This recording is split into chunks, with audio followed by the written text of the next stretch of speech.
What was that? What? What's that sound? Where? It's aliens and they're living in your town. Damn. They have arrived. What? They're all around. So many aliens living in your town. Hello, weirdos. How's everybody doing out there in Weirdo Land? It's me, Jaybird, and producer Denny's. Hola. There he is. How's it going, Denny's? Yeah, chilling. How's it going with you?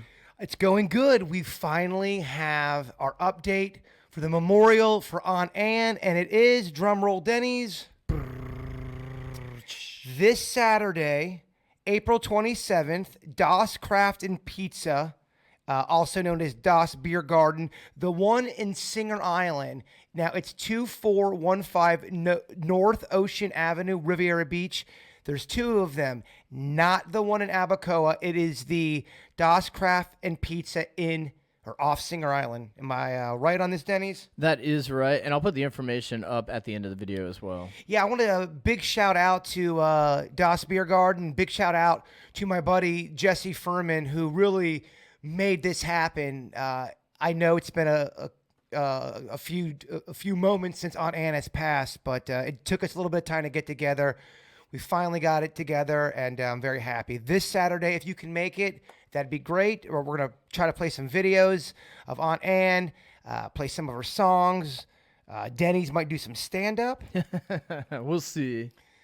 Oh, come on, Denny's. Oh, yeah, that's not what they want. I keep wanting to look at you, the way our studio is set up. I kept looking at you this way, and people go, man, you're looking at Denny's too much. So I'm looking at you good looking.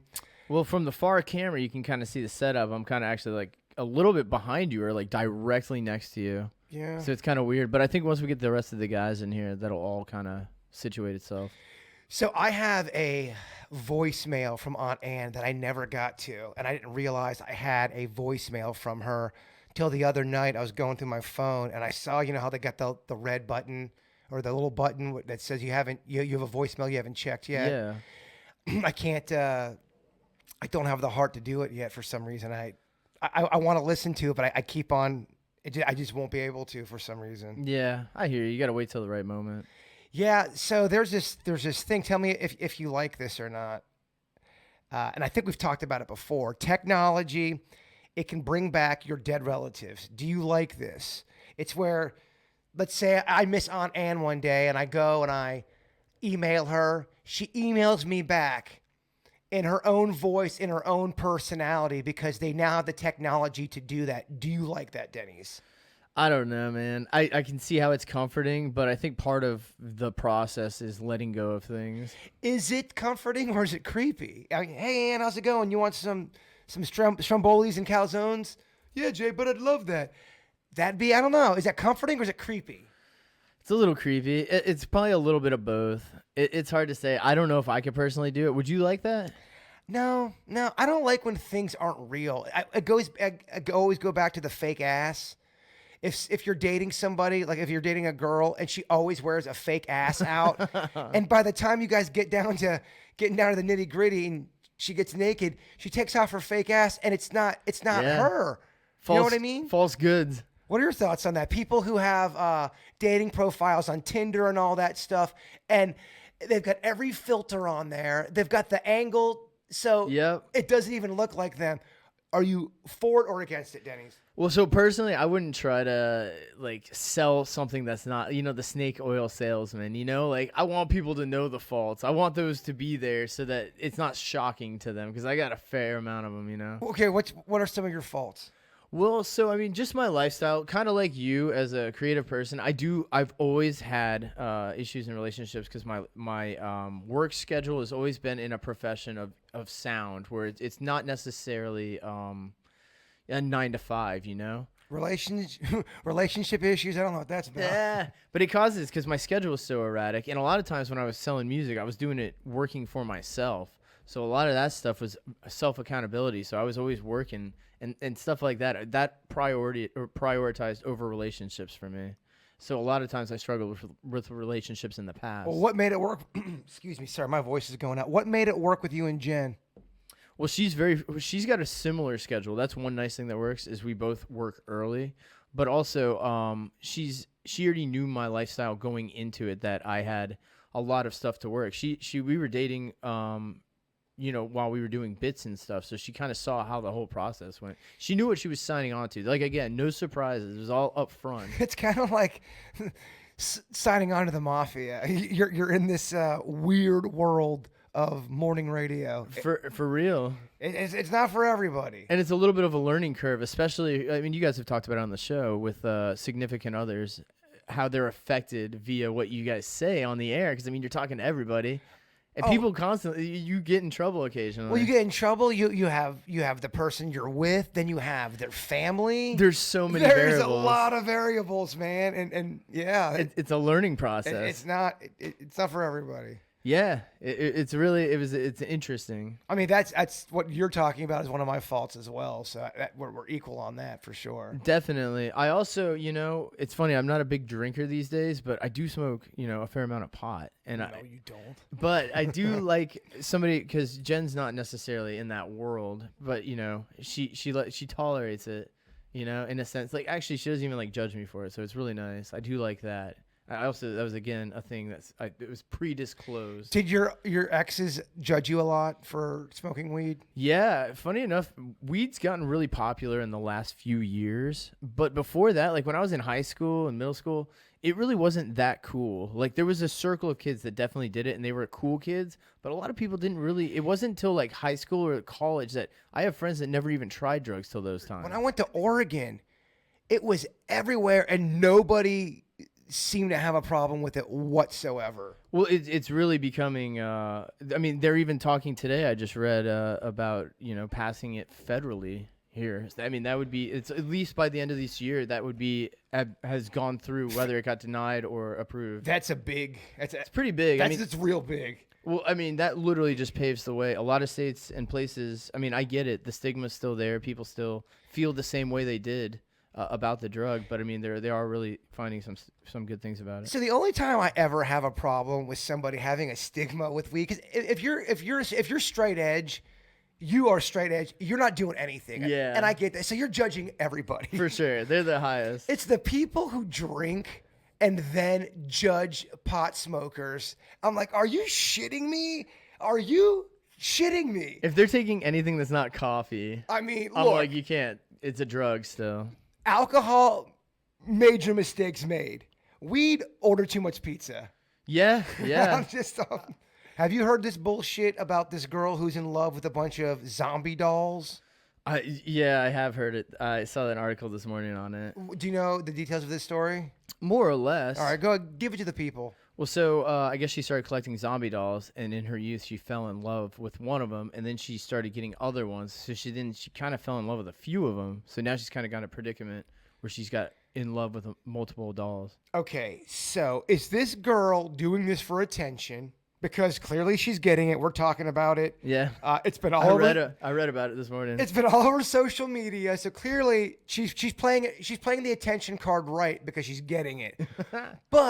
Or is the offset chance of her being in love with zombie dolls, is that possible?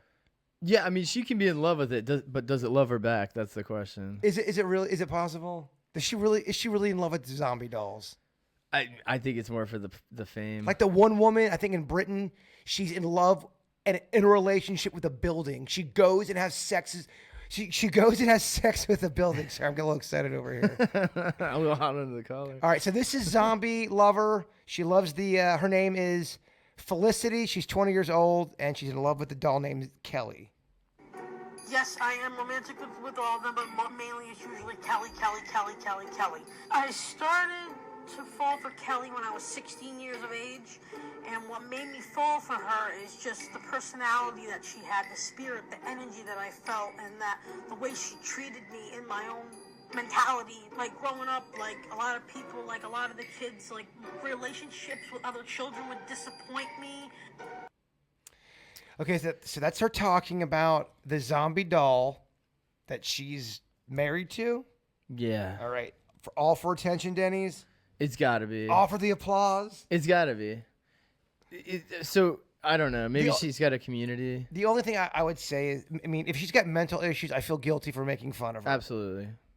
does she have mental issues? I mean, she's 20. I think she might just be young, and she might actually be in love with the dolls. I mean, there was that lady that married the ghost and then divorced the ghost. But is that real? No, though, because I think Denny's? they're doing it for attention. I think they're doing it for attention. It's so gosh, it's so easy to get attention today. I mean, we're reporting on the stupid bullshit, Yeah, it falls under the weird or whatever. but I want to at least talk about if it's bullshit or not. It's bullshit. It's got to be. Okay, good. People are just trying to get, dude. Anything gets on the news now.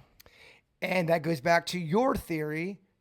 24-hour news cycle messed up everything. It really There's did. just unfortunately not that much news that people want to hear about. Now, that being said, there is a ton of news out there. And there's ratings you got to deal with. Well, that's unfair. You can't rate news. That's the most insane thing ever. Because then, of course, things are going to get convoluted. Well, to me, as soon as something is an opinion piece, an editorial, if you will, you're throwing your own personal opinion. It is not news. Yeah. If you are doing a report about politics or, I mean, about anything, and then your opinion goes in during the actual news story, it becomes an editorial, and Yeah. it's now officially not news. Yeah. News needs to be unbiased, correct? Absolutely. Yeah, it just doesn't seem like it's that unbiased anymore. It's not. Well, now that we have stations against each other, which is, it's a news station. Why are news stations competing against each other? I'm interested to throw this question out to the people. Please send me emails and let me know, who is the one unbiased news station out there that just reports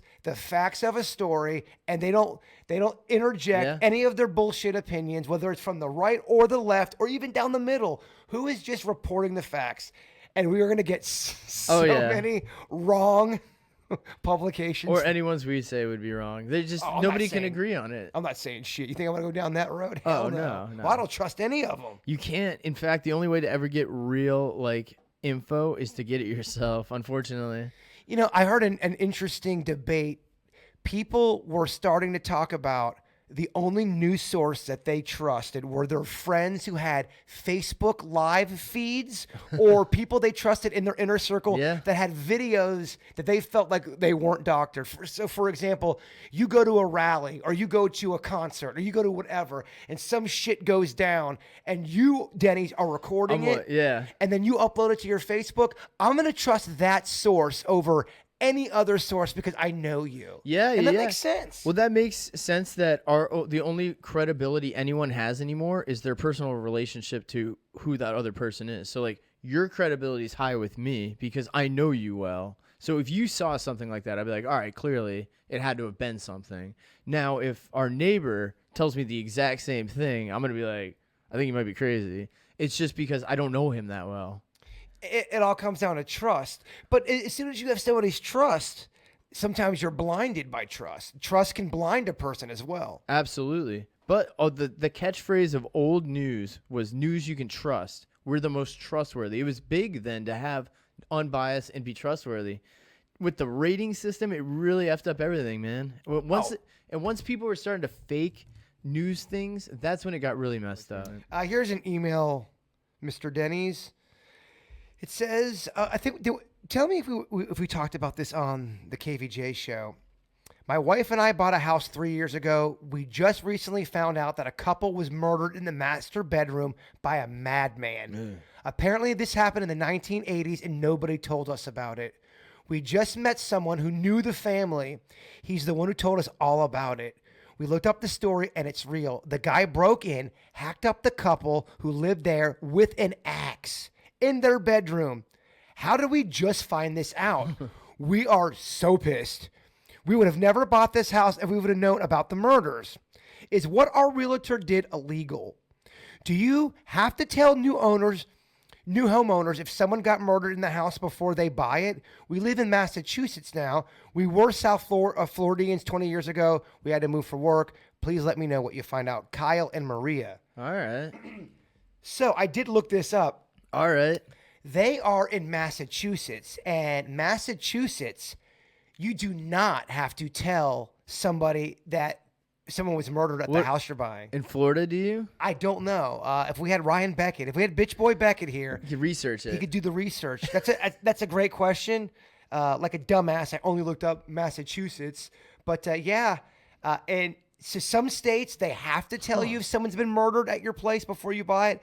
And sometimes it's let the good times roll. So does that ruin it for you if you found out? Say you moved in place, you just got it cozy like this, but like you got the studio set all up. This place is not that good. Trust me. I actually want to get the fuck out of here so bad. Don't get me started. But all right. Well, I meant like if you moved into a place and you had the studio all set up at it, and everything's cozy, great, and then you find out people were murdered in your bedroom, like 6 of them. Murdered with an axe is tough. Dying in a couch or on a couch is one thing. Murder with an axe, oh man, that's a lot of unrest. It's a lot of just so horrifying. I'm gonna say I'm out. Yeah, I wonder if I would get suspicious of like apparitions and such. Not even that. Just it's just so tragic. You're constantly thinking, shit, man.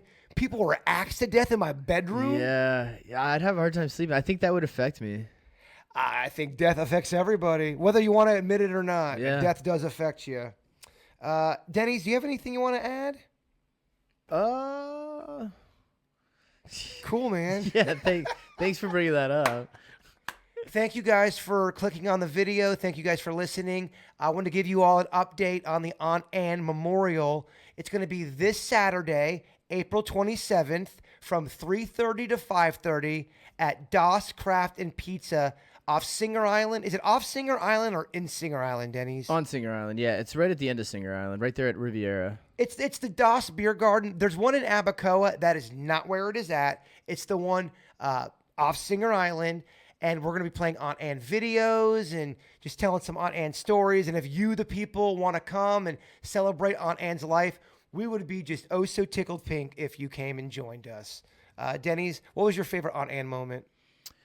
Probably when we did the Bud's Chicken and Seafood video, just because of her excitement with the Bud's Chicken, like, and when you had your own sauce. Oh, she was really proud of you for that. She did love that. So we hope everybody can come on out this Saturday. Thank you guys for tuning in today. The address for the Aunt Anne Memorial, 2415 North Ocean Avenue, Riviera Beach. Just put it in your GPS. Dennis is going to put it on the screen. We love you all, and Bigfoot is real. Whoa! Yeah, Jay, it's Annie. I got a message for you. I smell a rat. Oh. I smell a rat. Oh. Kevin, he's a rat. The dirty rat. I smell a rat. Oh. I smell a rat. Oh. Kevin, he's a rat. The dirty rat. Oh, Kevin and his phony laugh. What's up with that? do you hate Kevin Ralston? Yeah. He's a rat. Damn, Ann, you are gonna make Kevin cry. That bitches like me is hard to come by. I can't stand it anymore. So, Ann, rip the mic up with the snore.